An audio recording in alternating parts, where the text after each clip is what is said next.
안녕하세요. 수업 시작하겠습니다. 통합과학 교과서 준비하시고 교과서 페이지는 276페이지입니다. 276페이지.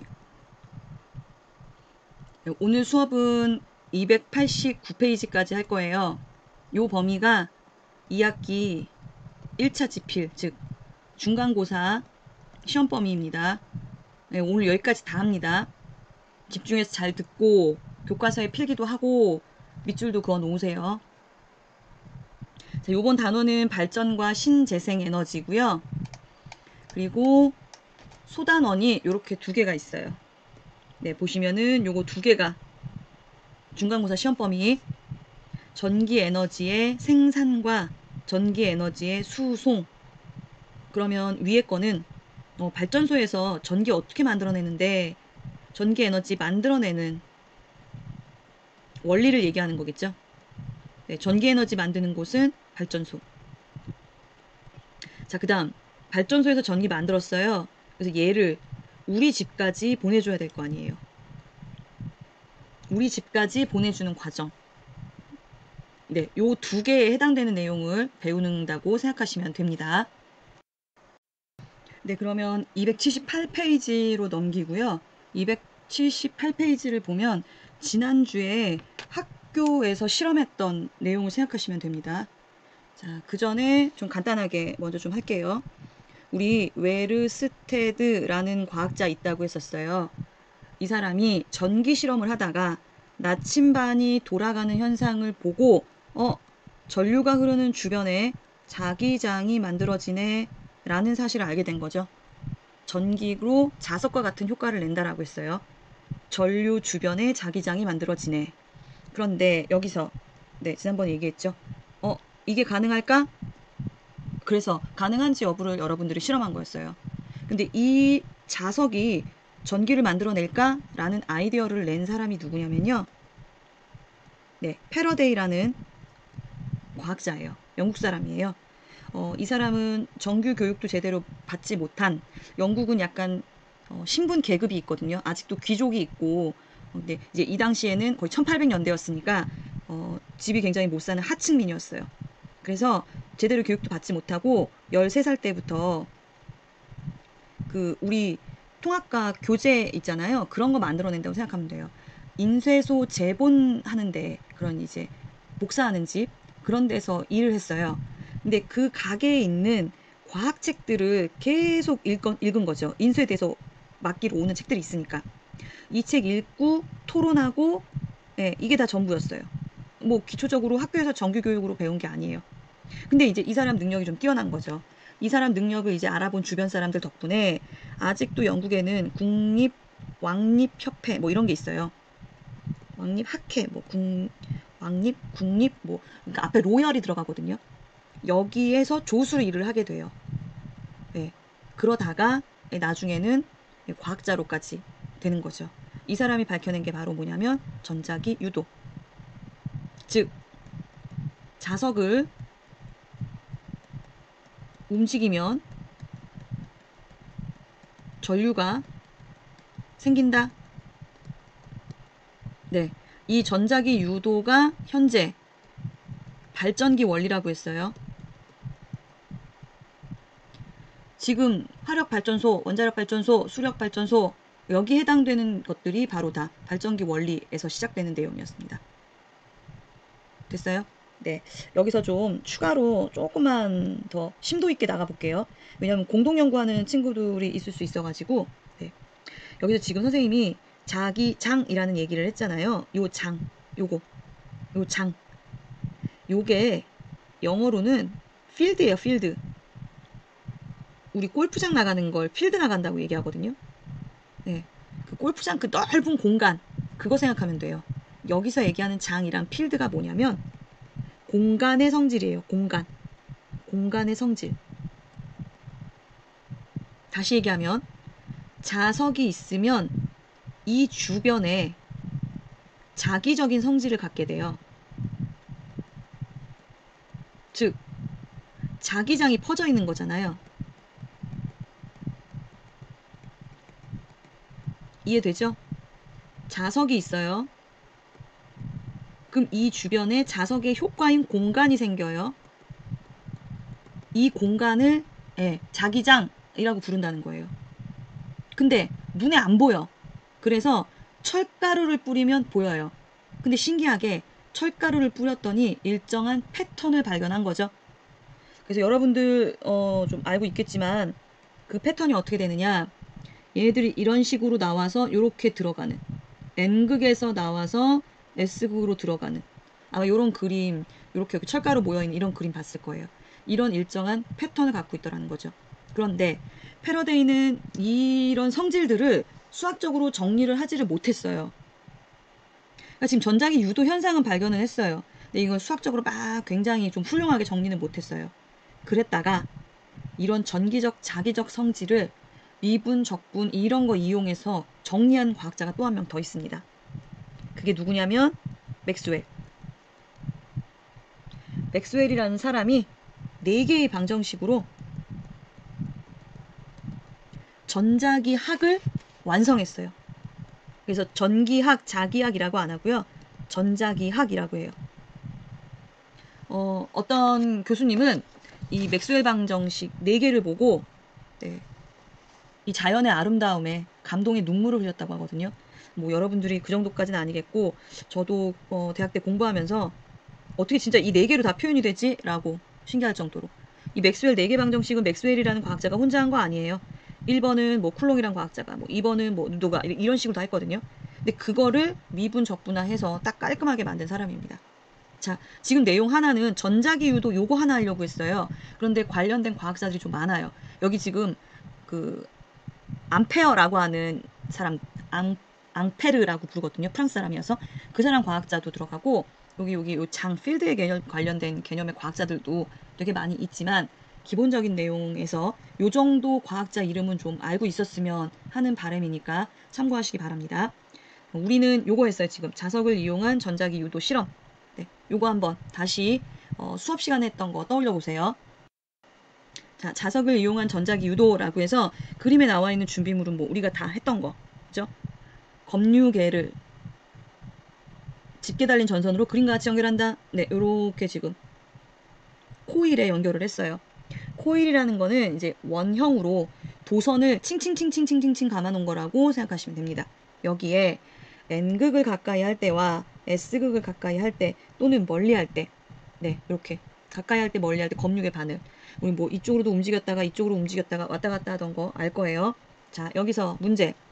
N극을 가까이 할 때와 멀리 할 때 검육의 바늘의 움직이는 방향은 어떻습니까? 네, 서로 반대 방향이었죠.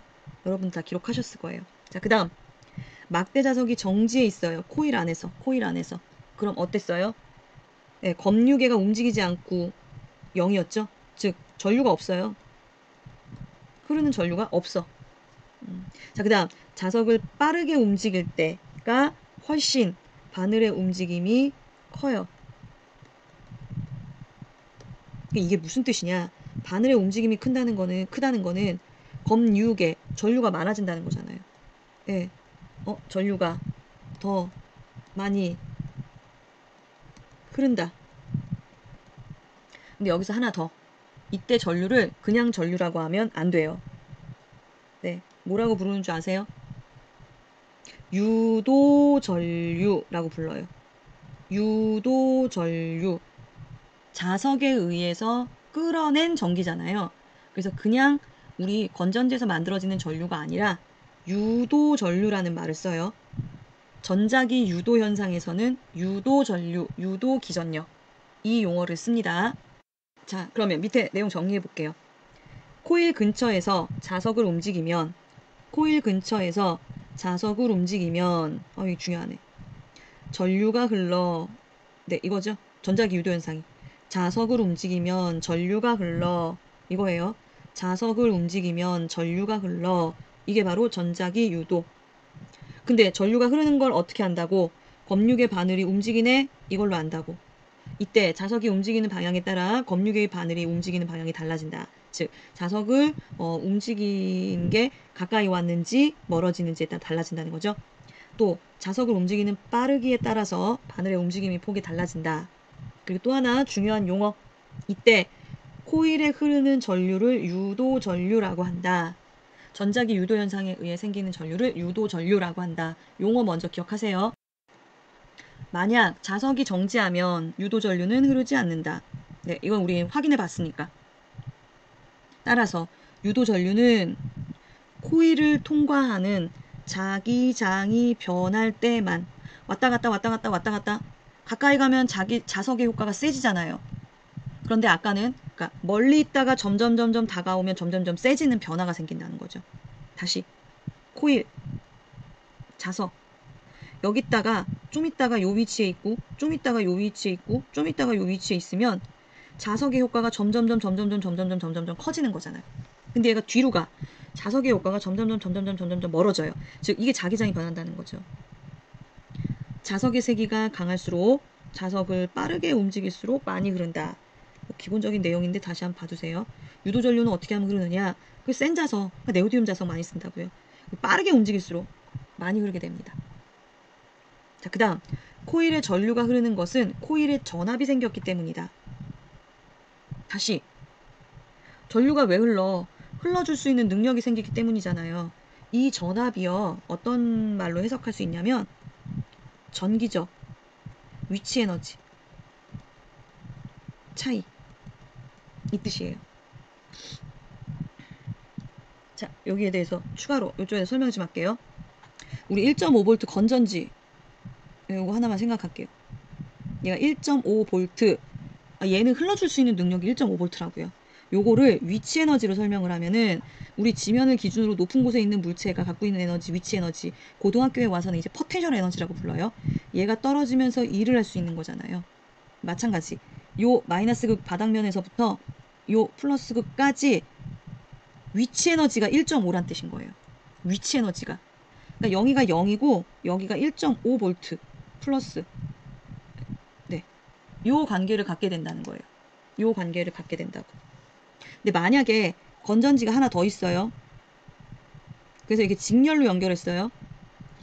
예. 이게 1.5V, 1.5V 두 개. 네, 그럼 알겠죠? 여기 바닥부터 여기까지 위치 에너지가 얼마냐고. 1.5 했더니 여기가 얼마라고. 3V. 이 뜻이에요, 이 뜻. 이게 전압이라는 개념이 요걸로 이렇게 해석할 수 있으면 되는 겁니다. 대강 감은 잡혀요? 전압, 전기적 위치 에너지, 전이차 용어가 조금씩 틀린데 거기까지 하기에는 좀 내용이 어려우니까 네, 요 정도만 기억을 해주시면 돼요.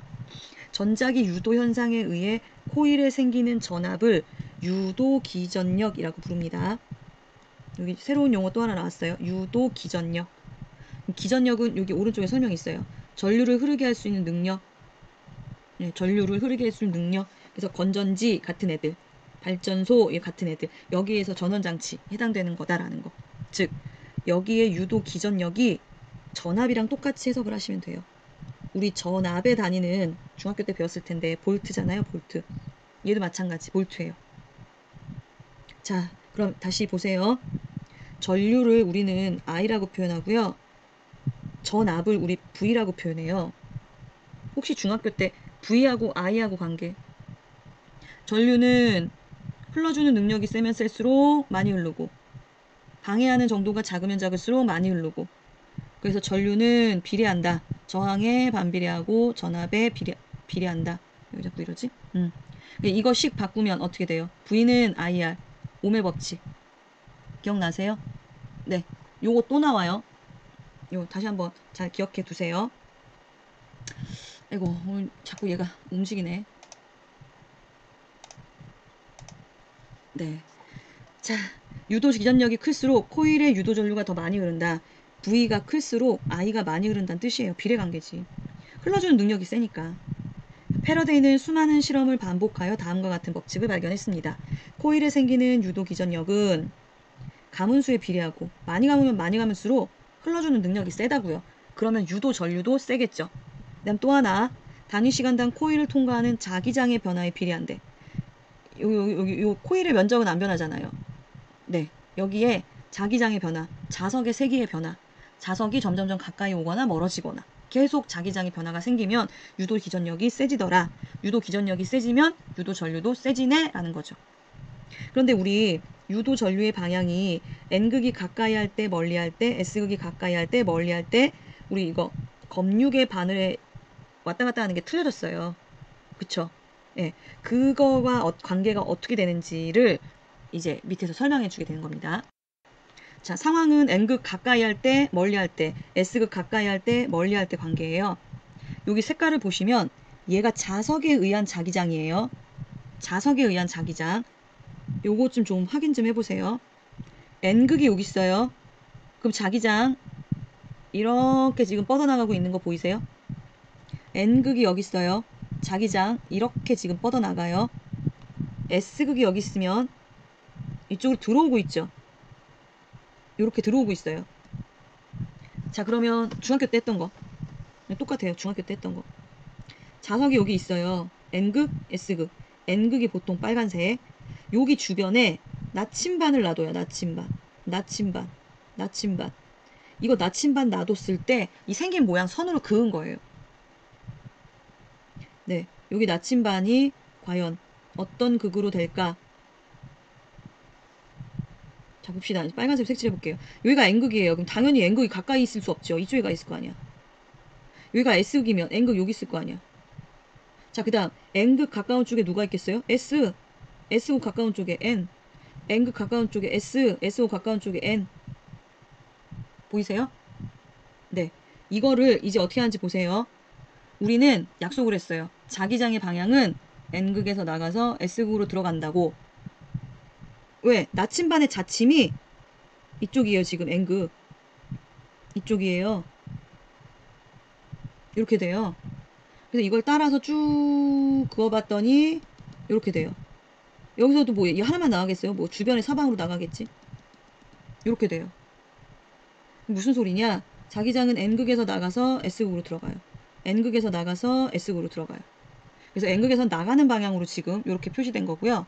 S극은 들어가는 방향으로 표시된 거예요. 됐어요? 자, 그럼 N극이 가까이 다가와요. 그러면 얘한테 유도 전류가 생기네.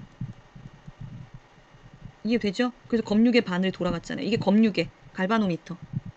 그런데 우리 웨르스테드 과학자님이 실험했잖아요.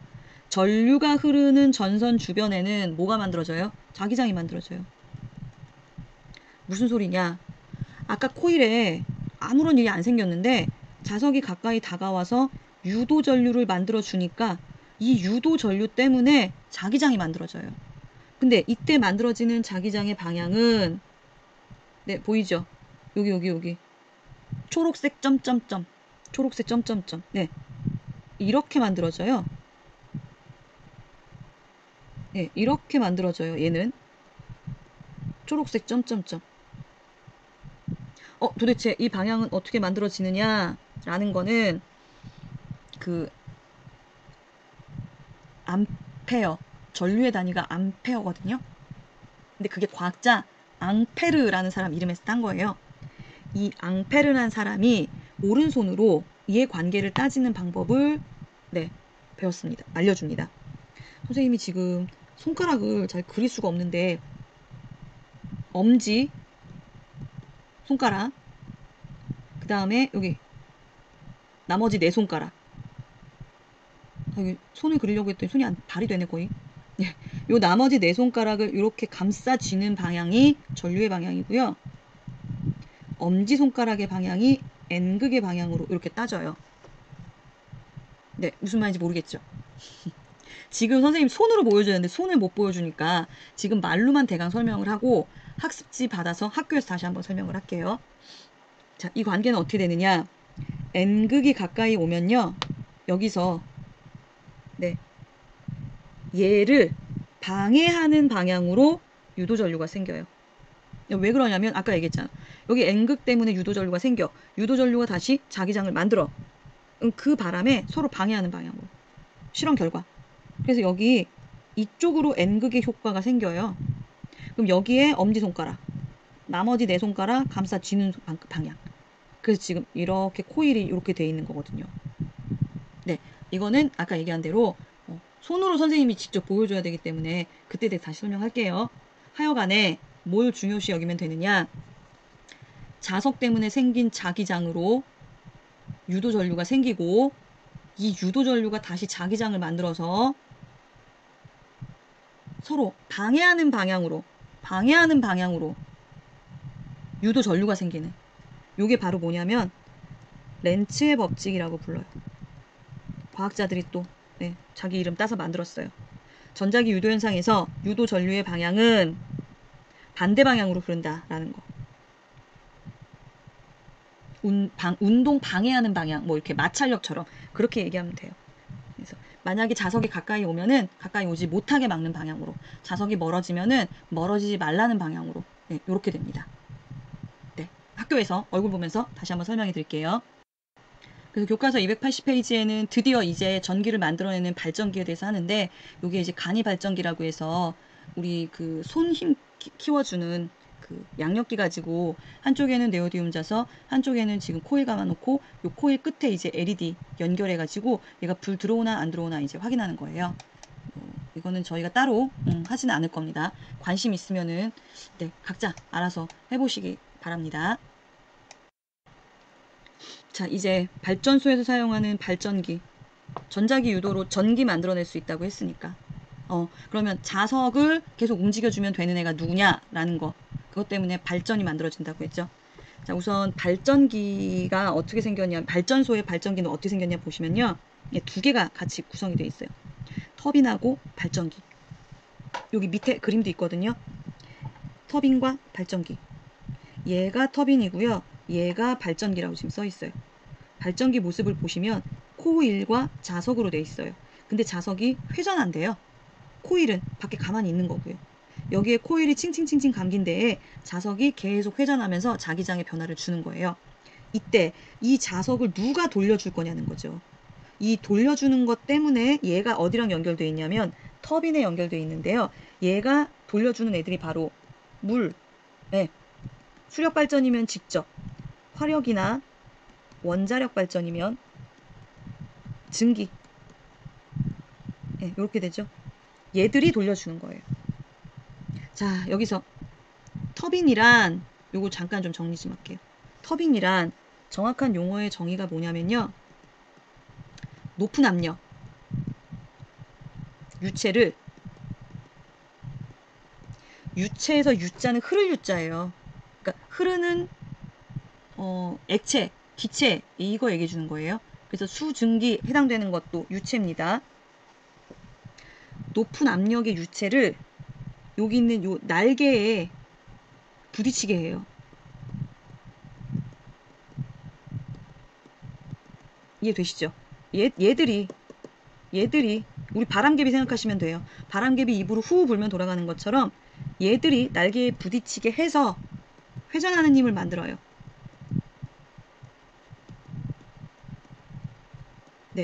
이 장치를 터빈이라고 부릅니다. 높은 압력의 유체를 날개에 부딪히게 해서 회전하는 힘을 얻게 만드는 장치. 이 기계예요, 기계.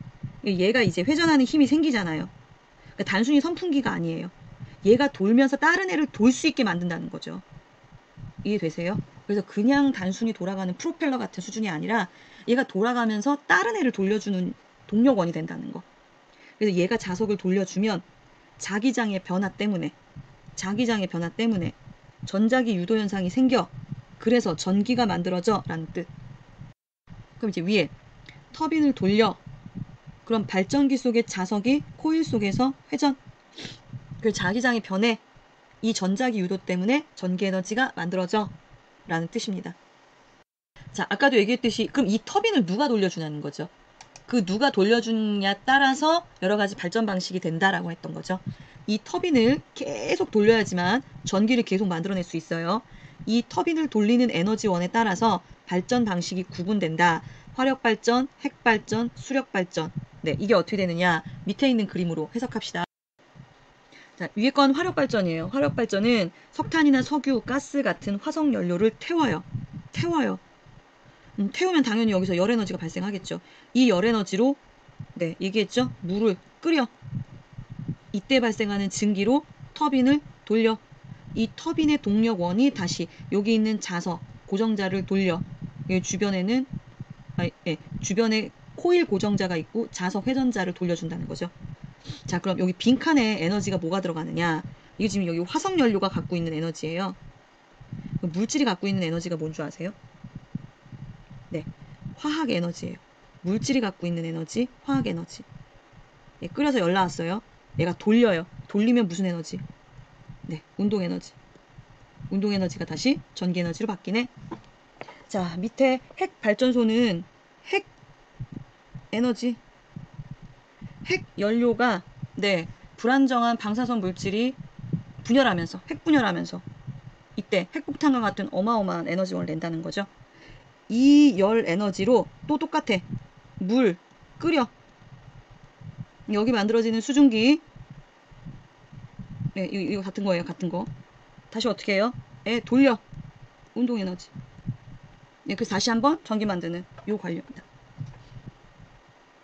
자, 밑에 보시면은 무슨 내용이 있냐면 핵 발전소와 화력 발전소의 공통점과 차이점 여기 있거든요. 공통점과 차이점. 공통점은 다 뭐예요? 네, 물 끓여서 터빈 돌리는 방식이고 차이점은 네, 이거죠, 이거. 아, 연료를 뭘 쓰냐고, 연료를. 화석 연료를 써, 핵 연료를 써. 이 차이죠.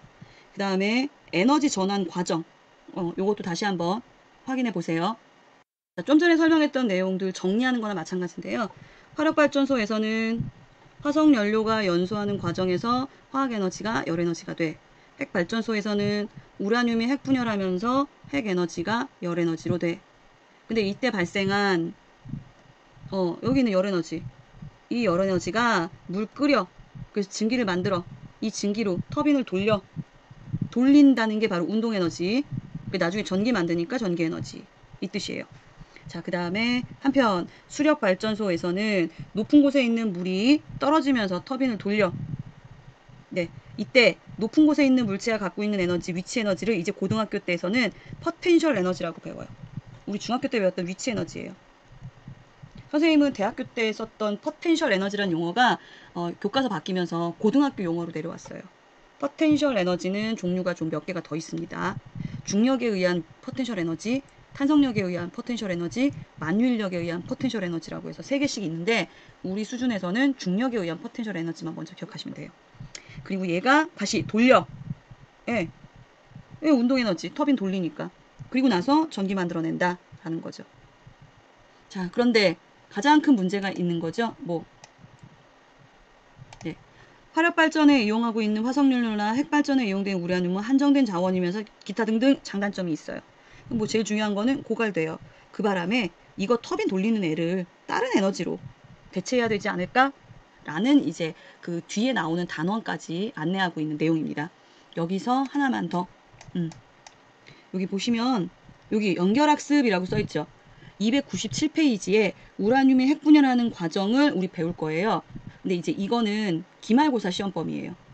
그럼 기말고사 시험범위인데 마찬가지 얘하고 같이 연결은 또 될 수 있다라는 거 기억하세요. 자, 이렇게 만들어낸 전기 이제 뭐 해야 됩니까? 운반해야죠. 어디까지? 우리 집까지. 발전소에서 만든 거 우리 집까지 가져오게 만들어야 되는 거예요. 자, 발전소에서 만들어진 전기 에너지는 멀리 떨어진 우리 집까지 와야 돼요. 중간에 송전탑도 있고 전봇대도 있고 이렇게 됩니다. 근데 이 전체적인 과정을 밑에 있는 좀 그림으로 먼저 설명을 할게요. 자, 밑에 있는 그림 보시면 맨 처음 발전소에서 전기를 만들어요. 전기 생산한다고 했잖아요.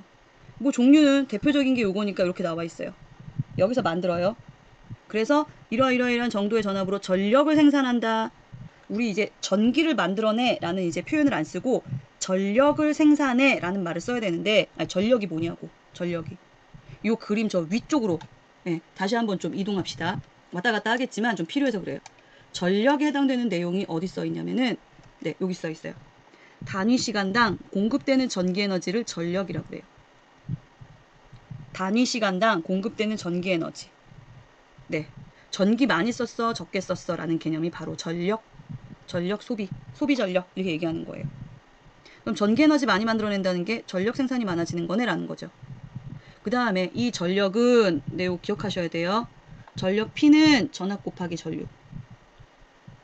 네, 이거는 선생님이 물리2 수업할 때도 요거 유도되는 과정까지는 깊이 있게 안 했었어요. 좀 더 많이 좀 들어가야 돼서.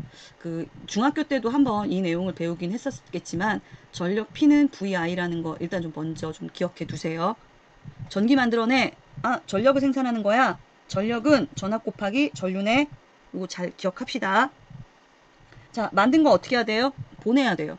그래서 발전소에서 변전소까지 전달하는 과정을 송전이라고 하고요. 변전소에서 전기를 각각 사용할 수 있는 장소까지 전달하는 과정을 배전이라고 부른대요. 그럼 밑에 있는 그림으로. 네, 다시. 송전, 배전. 네, 말 되게 어려워요. 네, 그러면서 여기서 잘랐어, 이렇게. 여기까지가 송전이고, 여기까지가 배전이래요. 송전이라는 건 뭐냐면은, 발전소에서, 일단 우리 집 근처까지 오는 거. 이렇게 생각하시면 돼요. 우리 집 근처까지 오는 거. 그럼 배전이라는 건 뭐냐면, 우리 집 근처에, 우리 집도 써야 되지만, 상가 건물에도 써야 되고, 우리 집 근처에 공장이 있어. 걔들도 갖다 줘야 돼요. 여기서 각 분야에 맞춰서 보내는 거. 이게 바로 배전이에요. 송전은 발전소에서부터 만든 거, 우리 집 근처까지 오는 거. 구분하세요. 자, 우선 발전소에서 전기 만들어요. 그런데 바로 옆에 누가 있느냐. 네, 보이죠? 초고압. 엄청나게 전압이 세다는 거잖아요. 변전소. 바꾼다고, 변화시킨다고. 전력을. 그 뜻이에요. 자, 그럼 봅시다. 이 정도 생산했어요. 10에서 20kV 생산했는데 얘를 154, 345, 765 이거로 높여서 보낸대요. 왜 숫자가 3개냐면요. 요게 송전탑 사이즈에 따라서 작은 애, 중간 애, 큰 애에 따라서 요 정도를 보낼 수 있는 능력이 틀린 거예요. 됩니까? 자, 여기서 잠깐 원거리 수송을 위해서 전압을 올려요. 이거는 정확하게 송전용 변전소예요. 전력을 변화시켜요. 근데 여기 있잖아. 원거리 수송. 네. 여기서 낮은 전압으로 보내면요. 여기서부터 만들어서 우리 집까지 도착할 때 너무 손실이 많아요. 그래서 일단 전압을 올립니다. 이걸 왜 올리는지는 뒤에서 공식으로 자세히 설명을 할게요.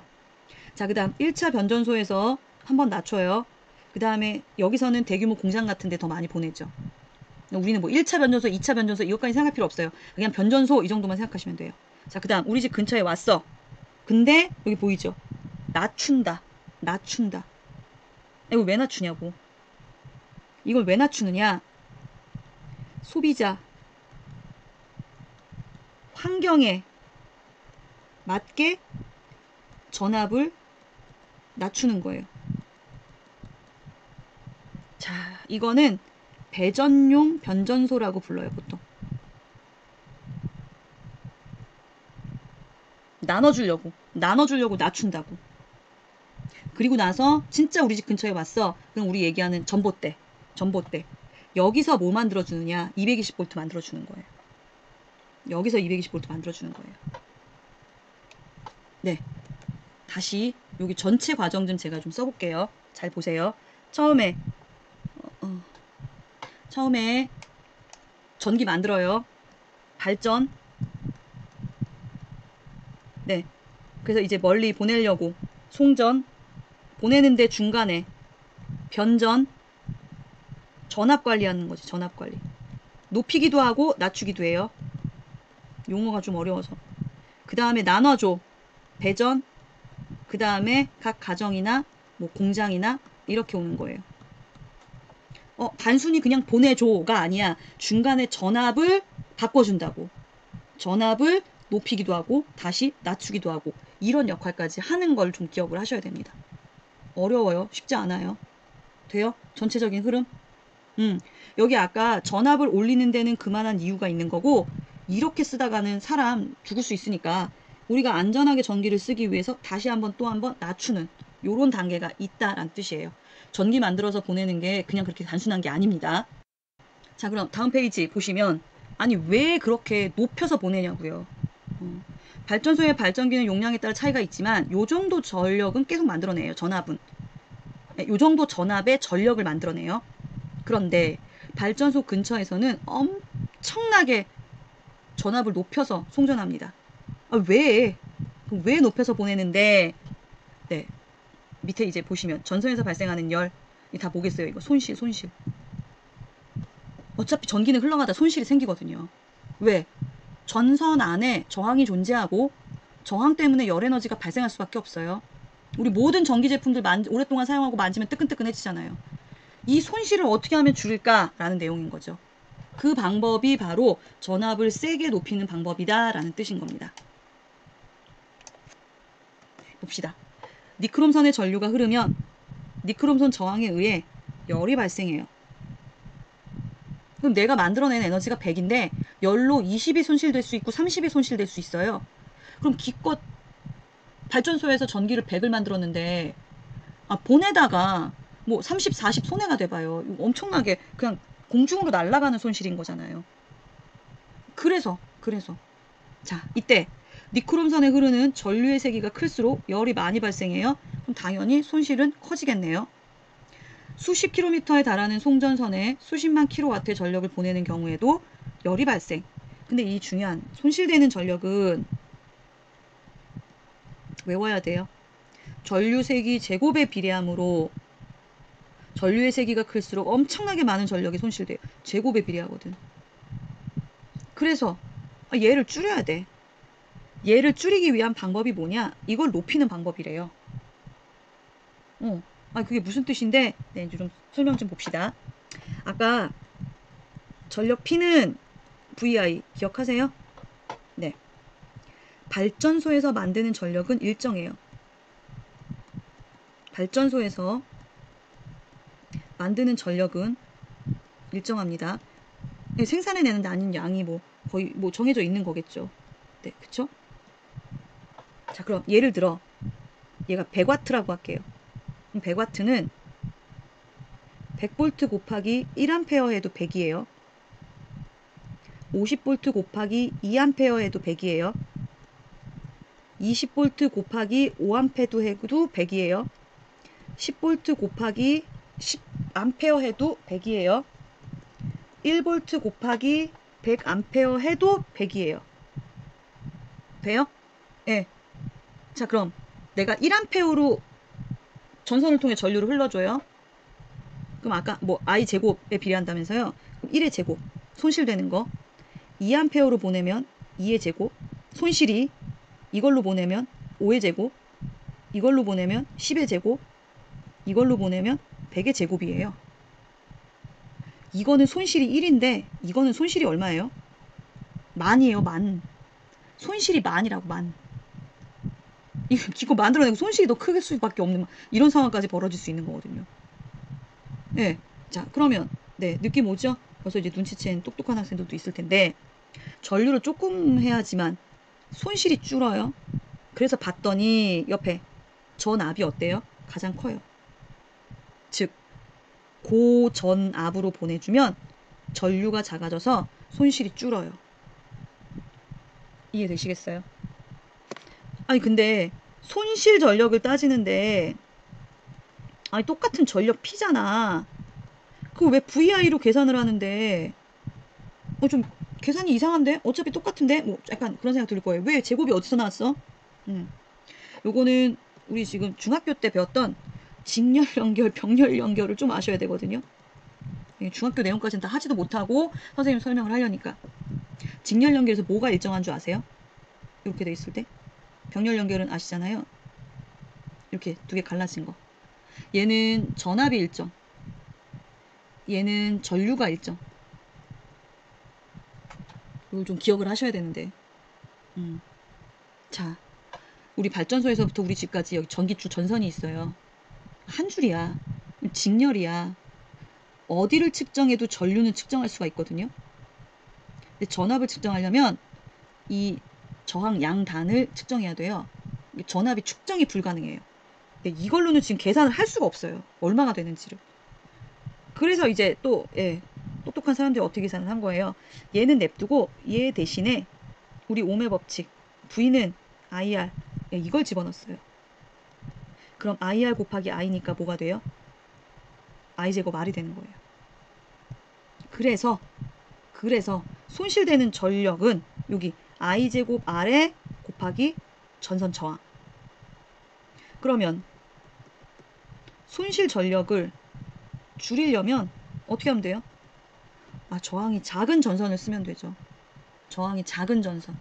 저항이 작다 하면서 떠오르는 거 1학기 때 배웠던 거 떠올라야 되는데 저항이 0이 되는 순간이 존재하는 애들. 초전도체. 얘를 초전도체 물질에 해당되는 전선으로 써봐요. 그럼 저항이 없겠네. 그럼 손실도 없겠네. 이거죠.